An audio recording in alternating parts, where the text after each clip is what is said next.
during the second hearing.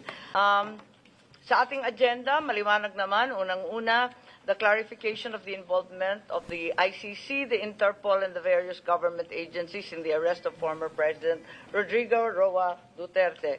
Confirmation that measures were taken to ensure that the rights of the former president under domestic law and relevant treaties were properly protected throughout the process, and such other matters that may aid the committee in crafting necessary legislation in the coordination between Philippine authorities and international tribunals and law enforcement organizations.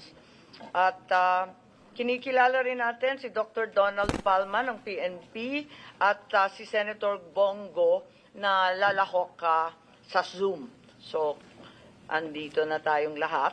Maraming salamat sa pagdalo ninyo. Sa wakas, inaantabayanan kayo ng buong sambayanan. Inaasahan ko, palibasan na rin kayo, handa na rin kayo magsabi ng katotohanan at ilahad lahat ng detalye na kinakailangan natin para alamin ang totoong nangyari nung tinangay ang ating dating Pangulo, Presidente Duterte.